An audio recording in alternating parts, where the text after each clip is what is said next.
What 24 years of research have shown us about anxiety is that all anxiety is separation anxiety. And we've got to get this. It's separation that is necessary, as Carl Jung used to say. What you learn in the first half of life is not going to serve you in the second half.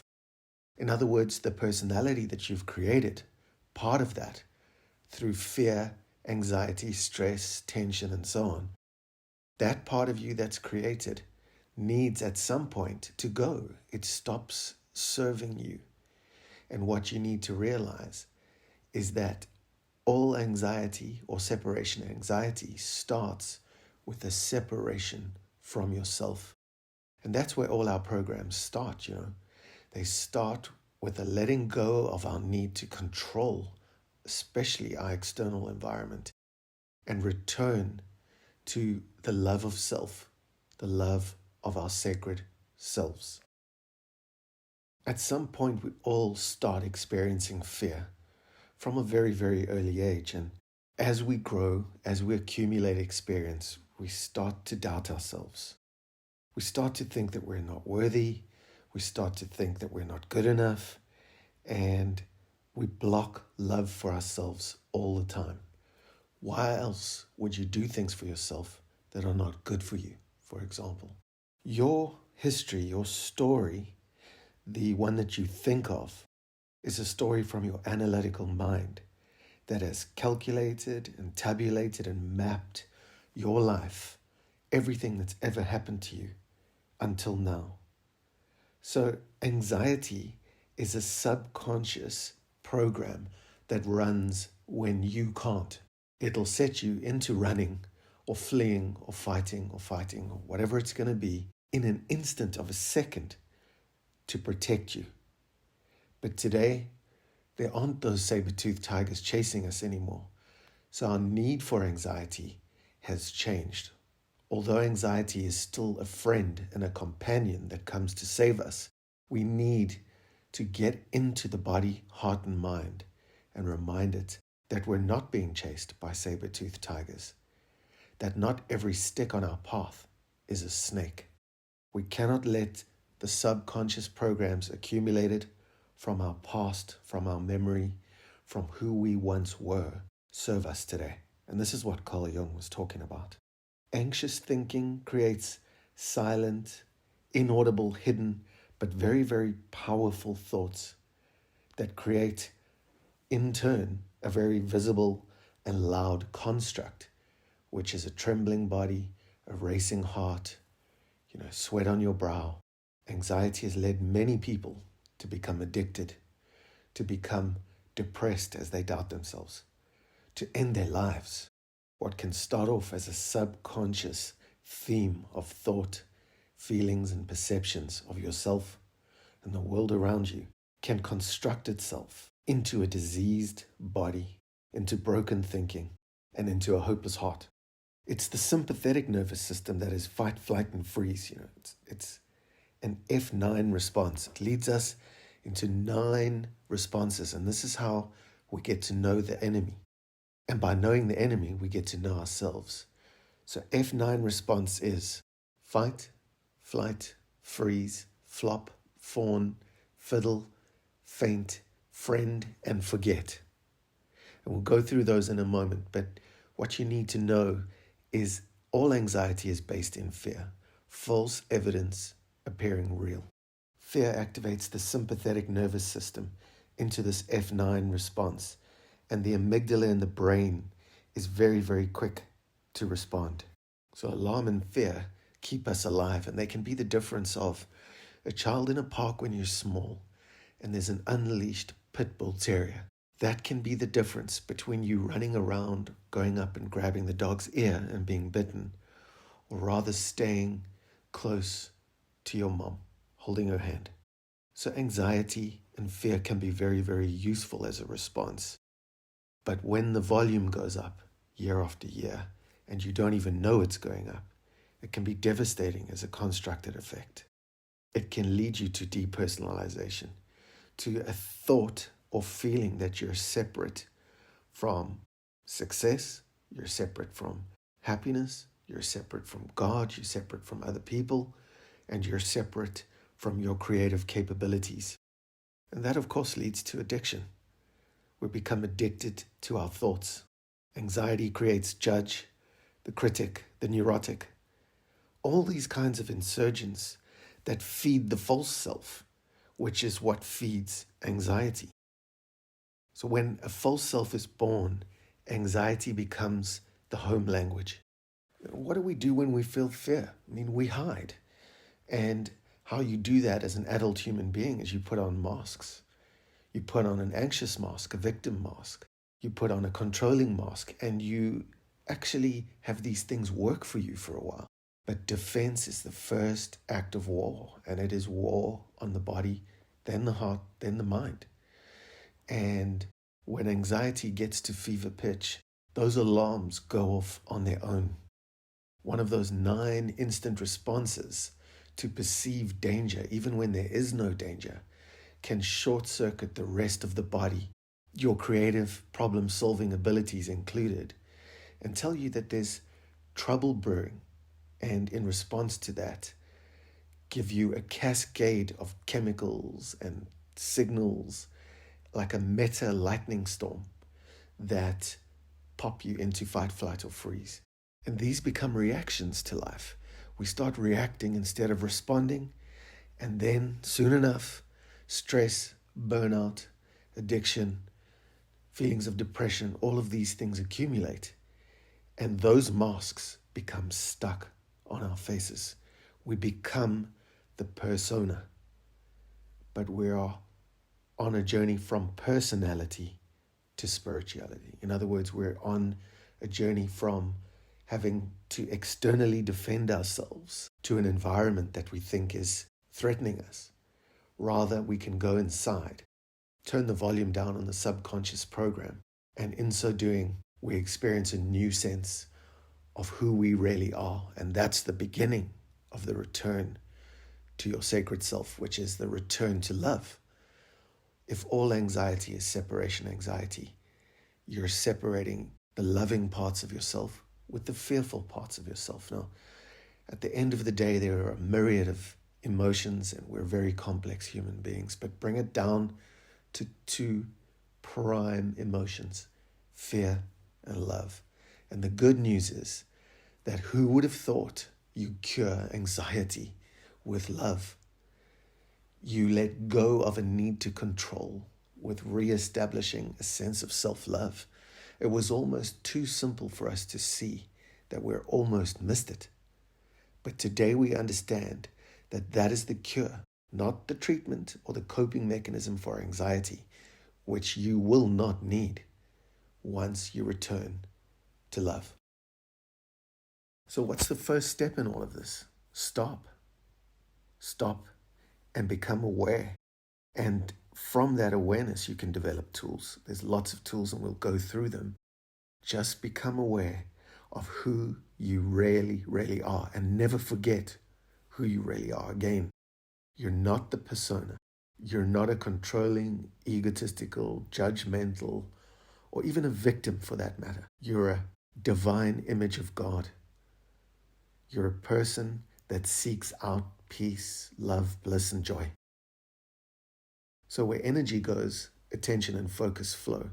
So we need to focus on who we really are. So that's tool number 1. We've got to get out of the body. Whenever there's a stimulus in our environment, the first thing that happens is a thought. When we have anxious thoughts, we've got to get out of our heads and into our bodies.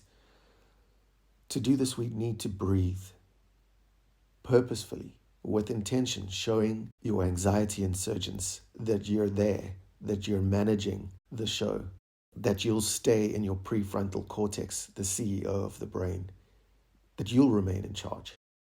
When we start showing anxiety that it doesn't need to take over and run one of those F9 subconscious programs, the volume gets turned down. So getting out of the head and into the body is when we can stop, be still, and know. We can use breath work, we can use affirmations, but definitely rehearsal and practice are how we get good at anything and everything. You don't just pick up a guitar and play Stairway to Heaven. You rehearse, you practice. So you can seek a place in your body, a safe place, where all these alarms and bells and whistles and lightning storms of neurons and fear chemicals are just going off. Find a safe place in your body and move your energy and focus there. I ask a lot of people to look at their energy centers, those chakra points or energy discs. At least know that you have three: your root, your heart, and your mind. And you can go into some of these to find a safe space. What we want to do is find out which energy center in you, everybody's different, is feeding your anxiety alarm. Which energy center is it? Do you feel it in your head? Do you feel it in your heart area, your core? Do you feel it in your solar plexus, which is a very common one, in your stomach area? Where do you feel it? Now, some people even feel it in their ankles, and for everyone, as I said, it is different. So what we need to do to create a new level of awareness is understand where these alarms are going off. We need to locate them in the body as we get out of the mind. Once we locate these areas and centers, we can then start to shift the energy, the anxious energy, into the safer parts of our body. It could be your legs, it could be your heart, could be anywhere.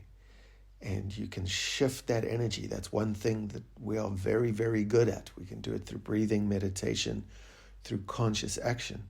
We definitely have the power to shift energy around our body. Most of our meditations that we use, our CQ meditations, focus on shifting energy. And you can learn how to do this in a relatively short period of time. Remember that if you can have thoughts and feelings that create negative energy in your body, anxiety, for example, if that is true, and of course we know that's true from psychological research, you can create an anxious state just with a thought. But then we need to look at the other side. If that's true, we can also create positive mental, emotional, and physical states with thought alone. And when we add feelings to that, feelings which are the shorthand of the brain, elevated positive emotions, we can start to change the way we think, feel, and behave. And in turn, that will change our environment. Because the weird thing is, when you change the way you look at things, the things you look at change. So your alarms are actually friends trying to tell you that something desperately needs to change, that there is a dissonance between who you really are, your creative abilities, what you are going to become, what you're going to do with your energy in your life, that there's a dissonance between that and your fear, what is holding you captive, what is keeping you stuck, frozen, what makes you fight. Whatever those things are lower energies that no longer serve you if you're suffering anxiety. That's the alarm. And now it's time, which is the good news. It's time for those old friends to go. The difference between coping with anxiety and actually healing it is fairly simple. Let's use this story. So people tell me they get anxious when they go to a coffee shop or a restaurant, or they have to go into a meeting that is a certain length of time at work, and they are plotting and planning excuses and ways to leave if they have to. So that is coping with anxiety. But if you really want to heal it, you don't change your outer environment. You say that again, it's no point in changing your outer environment. Even tablet taking, anything tonic-wise, anything that you take in from the outside to heal anxiety is not the answer in the long term. It might help in the short term. That's coping, So healing and transforming yourself is a totally different story. So when you change the environment inside yourself, your outer environment actually changes, which is quite interesting. So when you change the way you look at things, the things you look at actually do change. So a spiritual solution is an internal one. It all happens on the inside. But having said that, we can't just do meditation. We can't just go to a psychotherapy session. We can't just go to a retreat or a yoga session and expect to cure our meditation. That's practice and rehearsal, and it's training, but it's also coping. The problem is, if you don't get to the source, this is very, very important. If you don't get to the source of that anxiety, you're not going to transform it. In other words, go above it. Anxiety is masked by lots of people and lots of tools like certain medications. But the anxiety, remember, is there for a reason. If you think depression, anxiety, and all these things are there for no reason, then by all means try and take medications to get rid of the depression, which will only result in you doing the same things over and over again that don't work. So life is really helping you out here. And it's something to be incredibly grateful for. It's come as a messenger to say, hey, you're doing this wrong. You see, if we're out for beauty, truth, goodness, peace, all these things, which we are, we really are intrinsically, we need to rely on a connection, a deep connection to nature, to other people, to God, if we are to live a good life.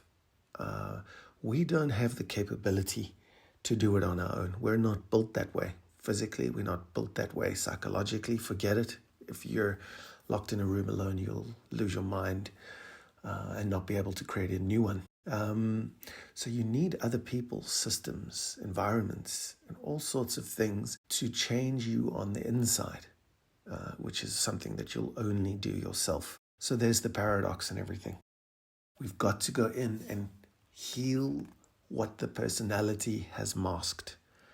That means we've got to go back and get to that inner child, whatever you want to call it, that shadow self. You've got to get to the person, the young person who needed coping strategies to survive, who now is hearing that you don't need coping strategies anymore.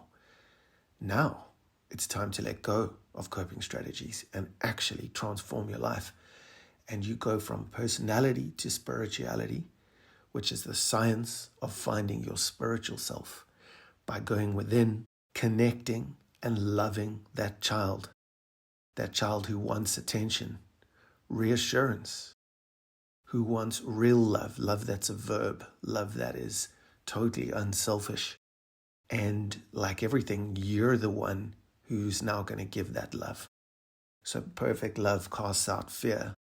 Perfect love of yourself is going to cast out your anxiety, your fear, your burnout, however it is manifested in your life. There's a million ways for fear to manifest. Anxiety is just one of them. So how we do it one more time is we've got to go to the source. Anxiety in its nature is avoidant. It tries to go round. But when we get to the source and we start healing that in spite of the anxiety dissolves and dissipates, just like problems. So love, attention, passion, gratitude for self, instead of overthinking, fear, critical thoughts, judgmental thoughts of yourself, it's not going to work. It's back to self-love. And that self-love, almost all of us were never taught. So you've got to think it, to feel it, to heal it. You've got to become aware. You've got to accept it. And then you've got to take new action. You've got to understand that thoughts become feelings and feelings become things. And if we have to change anxiety, we have to change conversations, people, places, and things, sure. That's the practice and rehearsal that we need with tools to cope. And then don't neglect the primary work of going within. That is spiritual work. That is the work to connect you back to your soul, to your sacred self. You see, you're not here to just cope, live, and die off. You're here to change the world. And how we do that is we change ourselves first.